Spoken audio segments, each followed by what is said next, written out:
Coming up on this Friday edition of Newsline at noon, South Korea deploys its first indigenously developed fighter jet to better cope with threats from North Korea. Seoul has also concluded deals to export the light combat aircraft to other nations.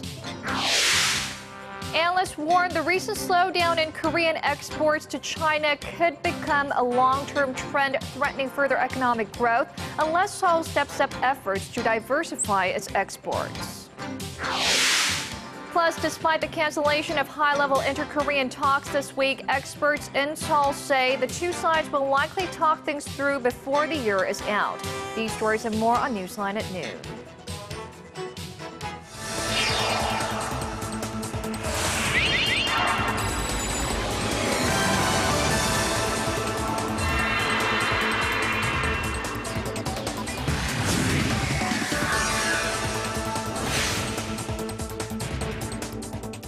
It's noon Friday, October 31st here in Korea. Thanks for tuning in. Live from Seoul, I'm Eojin Ju. It's very good to have you with us. I'm Mark Broom. Our top story this afternoon, the South Korean Air Force is celebrating the operational deployment of its first homegrown fighter jet, the FA-50. And as our Kim Hyun-bin reports, this is just the beginning of the military's plans for the state-of-the-art jet. This is the first Korean-built fighter jet called the FA-50, taking off from an airstrip. A short time later, it shows off a number of airborne maneuvers that demonstrate its capabilities. 적 지역에 깊숙이 침투하여 강화 공격을 하고 위협 회피 기동을 실시하겠습니다. The FA-50 is an improved version of its predecessor, the TA-50, and will play a support role for the Korean Air Force. The fighter jet has a top speed of 1,800 kilometers an hour, which is roughly 1.5 times faster than the speed of sound. The FA-50 has an operation radius of 270 kilometers, is loaded with air-to-air and air-to-surface missiles, as well as with 4.5 tons of high-tech weaponry, such as GPS-guided direct attack munitions. It can also detect enemy radar and comes equipped with a missile defense system that makes it difficult to shoot down. The fighter jet has successfully passed all tactical tests, and experts believe it can easily outrun and outmaneuver the backbone of North Korea's Air Force, the MiG-21.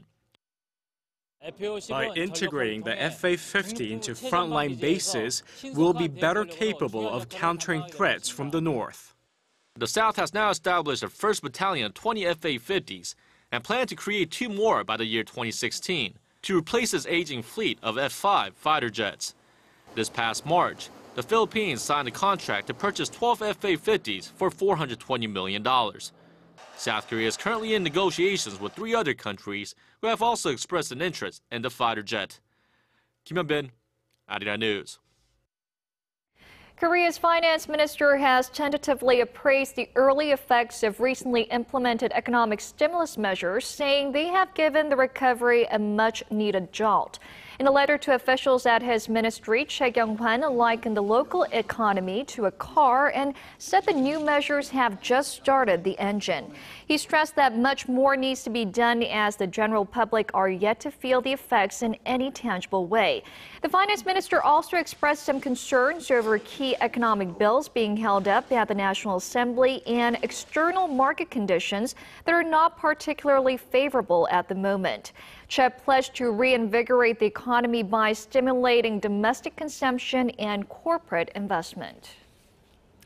And Korean exports to China are on a downward trend, which is concerning many industry analysts here in Korea, as China is Korea's largest trading partner. Perhaps more troubling is that this trend could extend for a longer period of time, as experts point out that it stems from a structural issue rather than a temporary phenomenon. Kim Ji-yeon reports. There's no short fix to declining Korean exports to China. The problems are structural, as China is increasingly producing the parts and equipment that once were imported from Korea. This is why the Uri Finance Research Institute says boosting exports to China is going to be a long, painstaking process. According to a new report from the Seoul-based think tank, Korea's exports to China, which are mostly comprised of intermediate and capital goods, dropped by around 2% and 7% respectively during the January to September period year-on-year. Korea's exports of flat panel displays dropped by more than 9% over the same period to $12.5 billion. The report warns that this downward trend could affect Korea's economic growth, since China is Korea's largest trade partner, making up more than a quarter of Korea's total exports. When taking Hong Kong into account, the proportion shoots up to nearly 30%. But it's a different story for other regions. Exports to China from the United States, the European Union, and ASEAN member countries are slowly inching up. Ho Moon-jung of the Uri Finance Research Institute told Seoul-based Yonhap News that Korea needs to increase its exports of consumer goods and high-tech parts and materials. He says in the case of Europe, consumer goods, particularly luxury items, make up a high portion of its exports to China. In contrast, the proportion of Korea's consumer goods, which include automobiles and wireless communication devices, comprise just over 3% of all exports to China. Kim Jeon, Arirang News. South Korea's proposed date for high-level inter-Korean talks came and went on Thursday, with both sides unwilling to compromise over a sensitive issue. Now, while some say North Korea's refusal to meet now shows a lack of sincerity, others say they still expect lines of dialogue to reopen in the coming weeks. Hwang Sang-hee has this report. Much anticipated high-level talks did not happen Thursday, and instead the two Koreas remained wide apart. Both sides had agreed to hold the meeting sometime between late October and early November, upon a surprise visit to the south by a high-level North Korean delegation earlier this month. From North Korea's stance, the three officials were dispatched with the aim of improving inter-Korean ties and at the same time ensuring that the relationship is led by North Korea. North Korea says it will not show up to the talks unless South Korea bans activists from launching anti-Pyongyang leaflets across the border. South Korea says it has no legal grounds to ban the activities of civic groups. While prospects for the second round of high-level talks remain cloudy, experts say that North Korea will not walk away completely. This as Pyongyang needs Seoul to end its international isolation and prop up its crippled economy. Trips around the globe by senior North Korean officials, including Foreign Minister Lee Soo-young's rare attendance at the United Nations General Assembly, had all proven unsuccessful. Solve it. So they have only South Korea. That's a gateway for North Korea to get out of that. And also, maybe they have opened up the certain special economic zones. Maybe they want the South Korea's investment. So that's maybe. While the tug-of-war between the two Koreas is not expected to end anytime soon, most experts say both parties will want to talk things out within this year. Hwang Sang-hee, Arirang News. A German lawmaker who recently returned from a trip to Pyongyang says North Korean leader Kim Jong-un is still firmly in power in the north, despite speculation about his health amid a prolonged break from the public eye. Arriving back in Germany Thursday, Hartmut Koschek also said that North Korea wants to boost ties with Germany and the European Union. He went on to say that Pyongyang is ready to open dialogue on human rights issues and inter-Korean ties. Koschek added that he told the North Korean leader that Germany is willing to be an honest advisor by sharing Germany's experience as a divided country, but it cannot act as a mediator between the two Koreas. The new U.S. ambassador to South Korea has officially taken up his post after arriving in the country on Thursday. Mark Lippert has vowed to work closely with the South Korean government to deal with North Korea and bolster three-way ties between Washington, Seoul and Tokyo. Kwon So-ah reports. Mark Lippert, Washington's newly appointed ambassador to South Korea, is now in Korea and held his first press briefing upon arrival Thursday evening. 안녕하십니까 여러분. Mark Lippert입니다. 반갑습니다. 주한미국 대사로 한국에서 일하게 되어서 아주 기쁩니다. Speaking to reporters, he called the U.S.-South Korea relationship a very special one based on common values and interests. The 41-year-old and youngest ever U.S. ambassador to Seoul was nominated in May and confirmed last month to replace Sung Kim, whose 3-year term ended this year. At the age of 32, Lippert became the foreign policy advisor to then-Senator Barack Obama and is considered to be one of President Obama's closest aides. Lippert's last post was Chief of Staff to Secretary of Defense Chuck Hagel. Lippert is expected to focus on bolstering trilateral cooperation between the U.S., Korea, and Japan. Pentagon officials said he believes that security cooperation and historical disputes should be approached separately. Lippert is scheduled to begin his first official workday by presenting his credentials to the Ministry of Foreign Affairs Friday and meeting with Korea's Foreign Minister Yoon Byung-se. Kwon So-ah, Arirang News. And Mr. Lippert's predecessor, the former U.S. ambassador to South Korea, Sung Kim, has been assigned to a new position within the Obama administration. Diplomatic sources say Kim will serve a double role as the U.S. Deputy Assistant Secretary of State for East Asia and Pacific Affairs and Washington's Special Representative for North Korea Policy. Wrapping up his 3-year term last week, the first Korean-American ambassador to South Korea expressed his desire to continue working on issues related to the Korean Peninsula. Kim was the U.S. Special Envoy for the six-party talks on North Korea's nuclear program before taking up his former post as U.S. ambassador in 2011.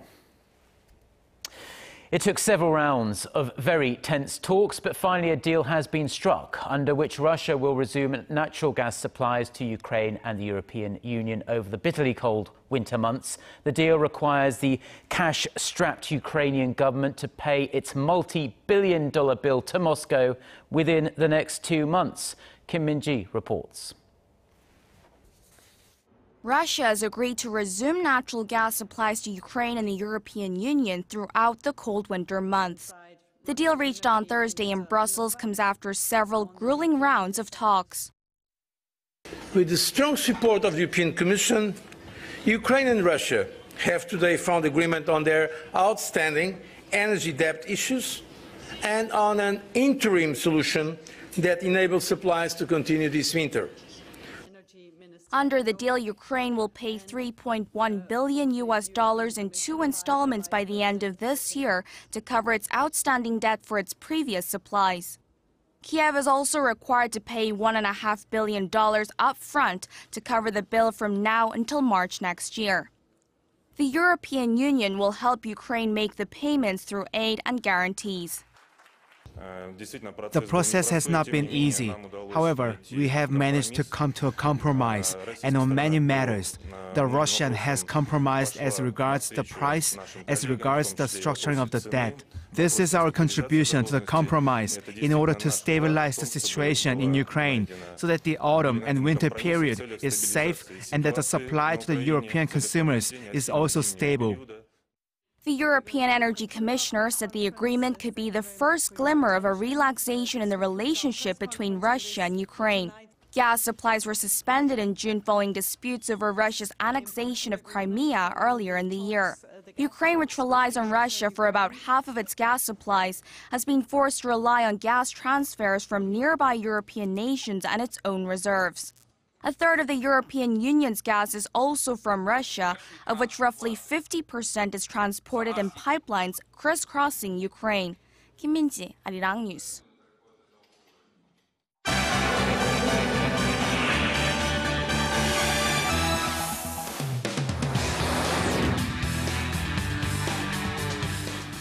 Let's now get a check on some of the other global headlines we're following this hour. For that, we'll turn to our Eunice Kim standing by at the news center. Now, Eunice, we're learning that a boatload of aid from Britain has arrived in Sierra Leone, and this is hopefully going to help the Ebola-stricken country turn around a crisis that's looking pretty bleak right now. Right. Even as the World Health Organization had said it was cautiously optimistic of progress in neighboring Liberia, Sierra Leone is seeing Ebola spread and reach areas in and out of its capital city. The Guardian reports that all ambulances in the capital of Freetown has already been made an Ebola ambulance, as the country has seen within its borders 1,500 Ebola deaths and 38% of the number of cases globally. The UK ship Argus brought 350 crew, including medics and Marines, pickup trucks, helicopters, and beds to support the treatment centers being built in the country. And Sierra Leone's top anti-Ebola official, Alfred Paulo Conte, welcomed the help, even as he warned that the crisis situation would get worse before it gets better, as efforts had come months too late. Relatedly, the World Bank has committed an additional $100 million to help bring urgently needed trained health workers to the Ebola zones. That's exactly what they needed. Breaking away from his typical private self, Apple CEO Tim Cook has come out to say he is proud to be gay. The first public acknowledgement came in an essay published by Bloomberg Businessweek, in which the 53-year-old writes he considered being gay among God's greatest gifts. He said he considered it worthwhile to trade off his privacy to inspire others who were struggling with their own identities. Cook is now the first and only openly gay U.S. executive to head a Fortune 500 company. And the famed ceiling of the Sistine Chapel is a marvel to behold in person, and for that reason, millions of people make the trip every year. But the sheer number of visitors over the centuries has taken on a toll on the famous frescoes, and that's why technology has stepped in to lend a helping and protective hand. Our Chi Myung-gil tells us how. When Michelangelo took on the 4-year task of painting the ceiling of the Sistine Chapel back in the 16th century, he had only the light of the day coming through small windows to help him. In the 500 years since its completion, his masterpiece has been enjoyed by a countless number of people. Now they're being seen in a new light thanks to 7,000 LED lamps that have been installed at the chapel, mainly to reduce the heat from traditional lighting that was damaging the frescoes. The new illumination system also brings out the best of the chapel's famed frescoes and has even brought out aspects that were previously left in the shadows. See, the beauty of the frescoes is now obvious to everybody. Nice and wonderful colors, the plasticity, the three-dimensional effects Michelangelo has used in his figures, it's really outstanding. In addition to the new lighting, a new air filtering system moves air slowly through the vast chamber. As dust and carbon dioxide are regarded as major threats to the fragile frescoes, the air temperature and humidity levels will be adjusted using data from 70 sensors in the chapel walls. The Vatican Museum also plans to restrict the number of visitors per year. When we reach 6 million, enough, no more. We will not exceed that number. It is the maximum number. We will make sure that number is not exceeded by regulating reservations. The changes are part of the most recent renovation to the Sistine Chapel. The last, which spanned a total of 14 years, was completed in 1994. Chi Myung-gil, Arirang News.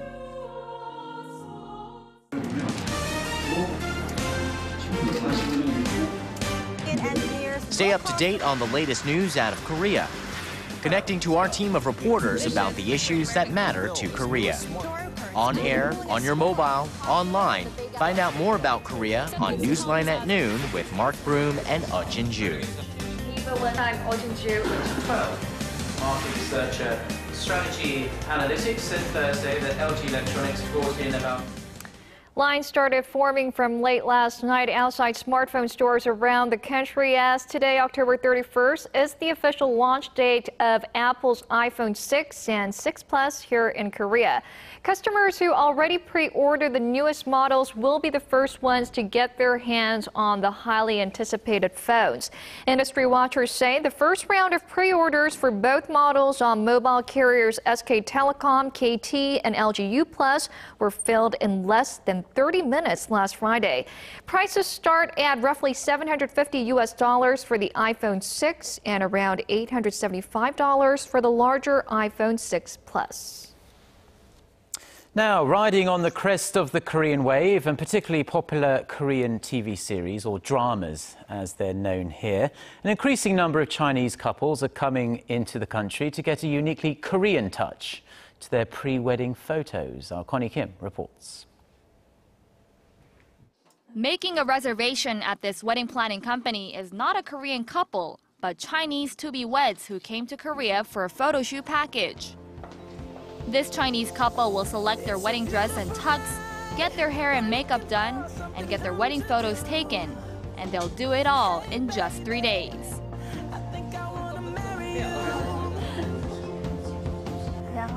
After seeing actress Chun Ji-hyun in the drama My Love from the Star, I got interested in Korean-style makeup. As I was preparing for my wedding, I thought it would be meaningful for us as a couple to come to Korea and get our wedding photos taken here. Bride-to-be Yao says she is thrilled to experience some of the high-quality services Korea's wedding industry has to offer, even if it comes with a price tag that is 3 to 4 times higher than in China. Despite the high cost of photo shooting packages for Chinese couples here, the nation's wedding industry is seeking to attract more would-be newlyweds from China, seeking a Korean touch to their once-in-a-lifetime experience. The craze for a high-quality taste of Korea's wedding industry has led to an explosive growth in recent years. One of Korea's largest wedding planning companies says it has shot wedding photos for nearly 790 Chinese couples this year alone, a major jump from the 5 it had in 2007. And as more companies cater to what Chinese couples are looking for, Korea's wedding industry is set to leap forward. With the popularity of Korean dramas, Chinese couples want their wedding photos to be exactly like Korean celebrities' photo shoots. They look for backgrounds with tall skyscrapers or sets that show they are in Korea. Many wedding studios now have translators on hand to help lure even more Chinese couples looking for specialized Korean wedding services. Connie Kim, Arirang News. Korea's traditional houses, known as hanok, were once thought to be consigned to the past, but a growing number of Koreans are now choosing hanok over, say, living in a high-rise apartment. Home buyers are gravitating towards hanok as they are increasingly being fitted with sleek, modern interiors to go with their unique exterior beauty. Our Park Ji-won reports. Hangyang-han is a gallery cafe that opened last year in central Seoul. The cafe features a traditional Korean exterior and modern interior designs. For its unique traditional beauty, it received the Best Hanok Award earlier this month from the nation's Ministry of Land, Infrastructure and Transport. Kim Hyung-woo, the French-trained architect and owner of the gallery, says he blended modern construction materials while maintaining the unique beauty of Korean hanok. I tried to give traditional Korean architecture a more modern feel that fits the modern lifestyle. I blended modern materials to create modern spatial beauty in the traditional house. I think traditional Korean architecture can be reinterpreted in an infinite number of ways. The number of hanok houses in the nation has risen to about 100,000, nearly double the number from just 6 years ago. Due to their rise in popularity, SH Corporation, the public urban development company for the Seoul metropolitan area, has created a new hanok village in northern Seoul that caters to individual buyers. A few months after going on the market, about 85% of the 156 lots available had been already sold.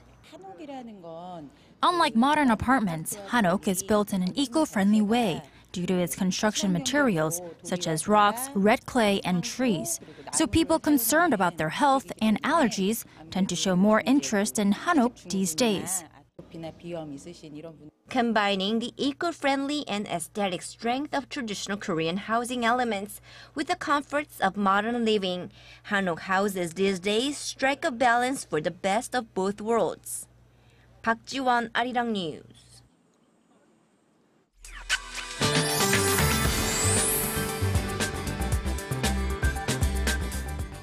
Well, it's a murky day and on and off sprinkles have seen here in Seoul since early this morning, but some areas are receiving heavy showers at this hour.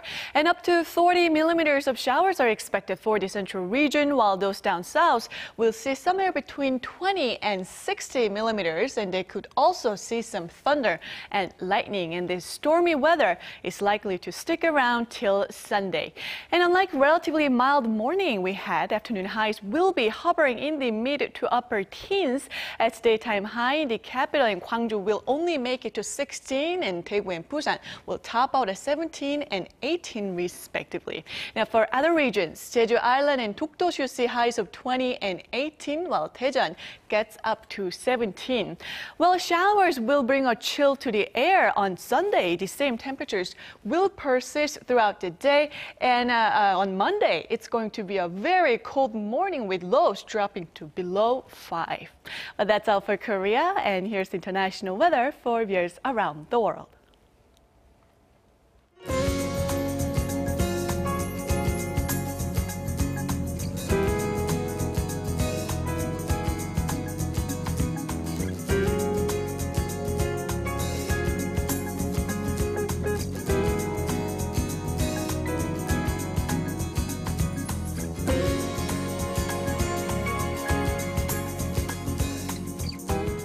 And that brings us to the end of this Friday edition of Newsline at Noon. Yes, Jinju and I will be back at the same time on Monday. Have a fabulous weekend. Goodbye.